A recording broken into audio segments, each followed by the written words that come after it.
ওয়াকফ আইন নিয়ে রাজ্যে অশান্তি রুখতে, আইন শৃঙ্খলা এবং শান্তি বজায় রাখতে মুর্শিদাবাদে কেন্দ্রীয় বাহিনী মোতায়েনের নির্দেশ হাইকোর্টের তরফে। ওয়াকফ নিয়ে অশান্তি রুখতে কেন্দ্রীয় বাহিনী চেয়ে আদালতের দ্বারস্থ হন রাজ্যের বিরোধী দলনেতা শুভেন্দু অধিকারী।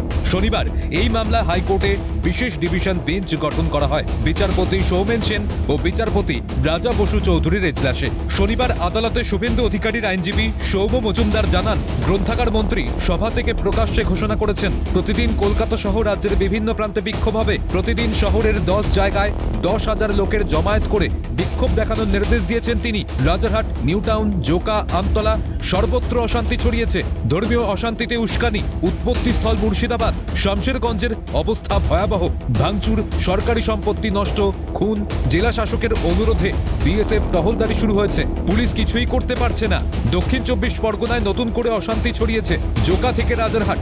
রাজ্যের আইনজীবী অর্কনাগ আদালতে জানান, 138 গ্রেপ্তার এডিজি র্যাঙ্কের অফিসারদের নিয়োগ করা হয়েছে। রবিবার আমরা সমস্ত রিপোর্ট আদালতে জমা দিতে পারি। আমাদের অফিসাররা অযোগ্য নয়, তাই এই মুহূর্তে বাহিনী মোতায়েনের প্রয়োজন নেই। পরিস্থিতি নিয়ন্ত্রণে, আমাদের আধ ঘন্টা সময় দেওয়া হোক। আমরা নির্দেশ নিয়ে আদালতে জানাতে চাই, তার মধ্যে আদালত যেন কোনো নির্দেশ না দেয়। জবাবে বিচারপতি সৌমেন সেন জানান, আইন শৃঙ্খলা সামাল দেওয়ার রাজ্যের দায়িত্ব, সকল নাগরিককে সুরক্ষা দেওয়াটা রাজ্যের দায়িত্ব। এরপর শুভেন্দু অধিকারীর আইনজীবী সৌম মজুমদার জানান, পুলিশ নিরাপত্তা দিতে ব্যর্থ। ধুলিয়ানে বোমাবাজি শুরু হয়েছে। দ্বিতীয় পর্বের শুনানিতে শুভেন্দুর আইনজীবী আদালতে জানান, অভ্যন্তরীণ অশান্তি, সীমান্তবর্তী এলাকা খুবই স্পর্শকাতর।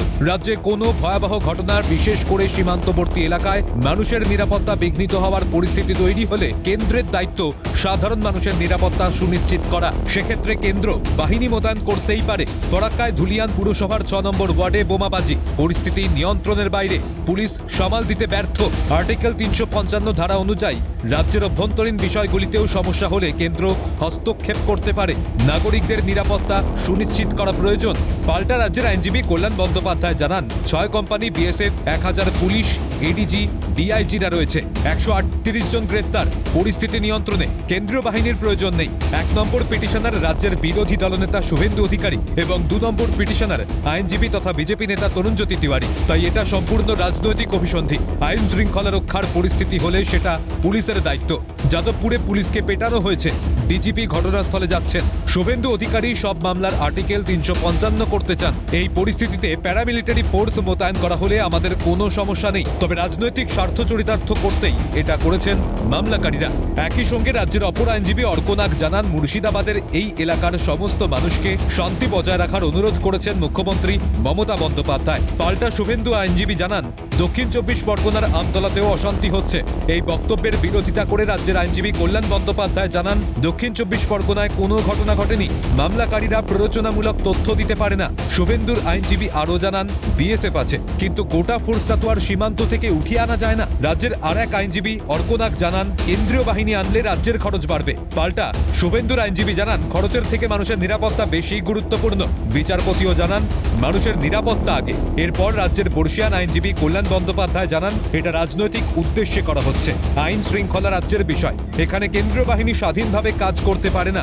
2 নোডাল অফিসার নিয়োগ করা হোক। দুপক্ষের বিস্তর সওয়াল জবাবের পর উচ্চ আদালতের নির্দেশ, আইন শৃঙ্খলা শান্তি বজায় রাখতে এবং পরিস্থিতি নিয়ন্ত্রণে আনতে মুর্শিদাবাদে কেন্দ্রীয় বাহিনী মোতায়েন করতে হবে। রাজ্যের অন্যত্র যদি অশান্তি হয় সেখানেও বাহিনী মোতায়েন করতে হবে। বাহিনীকে সব রকম সহযোগিতা করতে হবে রাজ্যকে। কোথায় কত বাহিনী পুলিশ থাকবে তা 2 নোডাল অফিসার এডিজি আইন শৃঙ্খলা ও এডিজি সিআইএসএফ যৌথভাবে আলোচনা করে সিদ্ধান্ত নেবেন। একই সঙ্গে আগামী 17 এপ্রিল কেন্দ্র ও রাজ্যকে পৃথকভাবে আদালতের রিপোর্ট জমা দিতে নির্দেশ হাইকোর্টের। এখন দেখার হাইকোর্টের নির্দেশে রাজ্য ও কেন্দ্রের তরফে কি রিপোর্ট জমা দেওয়া হয় এবং আদালতের হস্তক্ষেপে রাজ্যে শান্তি ফেরে কিনা। অভিরূপা হাজরা ও সুদীপ্ত পালের রিপোর্ট, ক্যালকাটা নিউজ।